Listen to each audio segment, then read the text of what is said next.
কাকুদের মুখেই শুনি বড় মাছ দিয়ে নাকি শাক দিয়ে রান্না করলে ভাইরাল হয়। তো আজকে একটা ভাইরাল টপিক নিয়ে চলে আসলাম। লাল শাক দিয়ে তেলাপিয়া মাছ দিয়ে রান্না করব। আর এখানে যে নতুন পেঁয়াজকলি আমরা এই বছর প্রথম নিয়ে আসছে আর আনে নাই, আর এটা ছিল নতুন, আর ওই যে কুচি করে নিলাম। তো রান্নার আয়োজন সব রেডি করে নিলাম, চলো রান্নায় চলে যাই। এদিকে প্রথমে আমি মাছটা ভাজি, পেঁয়াজকলিটা ভাজি করে নিচ্ছি। এই যে এখানে রসুন আর পেঁয়াজ আমি আগে একটু কড়া করে নিলাম, কড়া বলতে হয় যে লাল করে নিলাম আর কি। আর এই যে কাঁচামরিচ দিয়ে দিচ্ছি, কাঁচামরিচ দিয়ে এখন একটু সুন্দর করে লাড়ি চাড়ি লবণটা দিয়ে দিব, লবণটাও দিয়ে নিই, তারপর লাড়া দিই। ও ভালো কথা একটু হলুদও দিয়ে দিই। তো অনেক দিন পর আজকে ভাবছি একটু লং ভিডিও দিব, লং বলতে 3 মিনিট আর কি, বেশি বড় করবো না। কষ্ট করে দেখে নেবেন সবাই, যেহেতু পেস নিয়ে কাজ করি একটু একটু তো দিতে হয়। বেশ কিছুদিন দিচ্ছি না, অনেক দিন ধরে দিচ্ছি শুধু শর্ট ভিডিও। তো ভাবলাম আজকে একটু রান্নার ফাঁকে একটা বড় ভিডিও করে ফেলি। কলেজার ভাই বোনেরা, তোমাদেরকে সময় দিতে পারছি না, মানে কমেন্ট করতে পারছি না, ঘর পাল্টাচ্ছি, ঘরের পরিবেশ অনেক খারাপ, বাইরে কাজ চলতেছে, কী বলবো, আর আমাদের কাজ না, জমিদারদের কাজ। এই যে দেখো, ঘর ওই টিভি খুলে এখানে রেখে দিয়েছি, সব কিছু কী পরিমাণ এলোমেলো। মানে আমাদের জমিদাররা ওনাদের আমাদের এই ফ্ল্যাটটা ওনারা নেবে, যে হাঁড়ি-পাতিল পাকঘর থেকে সব নামাই এখানে রেখে দিয়েছি। তো ওনারা বলেছে আপনারা পাশের ফ্ল্যাটে চলে যান। তো পাশের ফ্ল্যাটে অনেক পরিবেশ খারাপ, তো সেই জন্য এই যে সব এলোমেলো। এই যে সামনের রুমের অবস্থা দেখো, মিস্ত্রিরা বাইরে কাজ করছে, ওই পর্যন্ত আর আমি যাবো না। সোফা টোফা সব কিছু কোনোরকম ঢেকে রেখেছি। তো ওনারা বলছে আপনারা এই ফ্ল্যাটটা ছেড়ে দেন।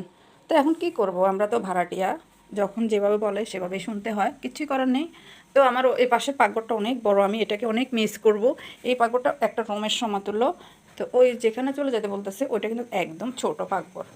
তারপরে কী করবো, চলে তো যেতে হবে। ওনারা ছেলে বিয়ে করাবে, ছেলের জন্য এটা রুম এটা নিবে, ওনারা ফ্ল্যাট এটা নিয়ে নিবে। ওনারা দোতলা থাকে, দোতলা পুরাটা নিয়েছে। তো বিল্ডিংটা অনেক ছোটো, বেশি বড় না, সেই জন্য আর কি। তো কিছুই করার নাই, ওনাদের কথা অনুযায়ী আমাদেরকে ঘর ছেড়ে দিতে হবে।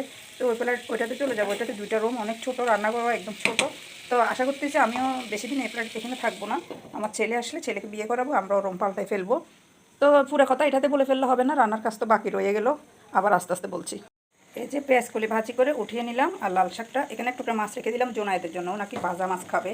আর এই যে লাল শাকটা রান্না বসাই দিয়েছি। লাল শাকে আমি তেমন একটা মশলা দিই নাই, কারণ একটু লাল থাকার জন্য। এখন তো আর আগের মতো লাল টকটকে পাওয়াও যায় না, চুলাটা একবার জ্বলে, হাতেরগুলো পুড়ে যাচ্ছে, তো লাল লাল হয় না। সেই জন্য আমি হালকা একটু হলুদের গুঁড়ো, হালকা একটু মরিচের গুঁড়ো দিয়েছি, বেশি দিয়ে নেয়, যেটা একটু লাল লাল থাকে। আমার ছোটোবেলায় একটা কথা মনে আছে, যখন একদম ছোট ছিলাম, তা আমি কিন্তু একদম গরিব ঘরের মেয়ে, আমার বাবা ছিল না, কোনো ভাইও ছিল না, 5টা বোন ছিলাম। আম্মা অনেক কষ্ট করে আমাদেরকে বড় করেছে। তো যখন পাশের বাবিরা লাল শাক রান্না করতো, আগের শাক তো অনেক লাল ছিল, টকটকে লাল হইতো। তো ওই বাইরের ছেলেমেয়েরা যখন ভাত খাইতো না লাল শাক দিয়ে, তখন আমি কান্না করতাম, আম্মুর কাছে বলতাম আম্মু রক্ত দিয়ে ভাত খাবো, রক্ত দিয়ে ভাত খাবো। তো সেই সময় একটু লাল শাক আমার আম্মু কিনে এনে খাওয়ানোর মতো সামর্থ্য ছিল না। তো এখন যখনই লাল শাক রান্না করি না, ওই কথাটাই আমার মনে পড়ে যায়, যে আমার এমন একটা ইতিহাস আমার সাথে আছে। কার কার সাথে কেমন ইতিহাস, সবাই জীবনে কিছু না কিছু ইতিহাস আছে, ইতিহাস ছাড়া মানুষ নেই আসলে, আমার মনে হয়। তো এই যে এটা এত লোভনীয় লাগতেছে, মনে হচ্ছে অনেক মজা হয়েছে, যেহেতু এই যে মোবাইল তো কালার একটা একরকম আসে। তো এই যে রান্না আমার প্রায় শেষ, আজকের মতো এই পর্যন্ত ভিডিওটা রেখে দিচ্ছি, আর বড় করবো না। আল্লাহ হাফিজ।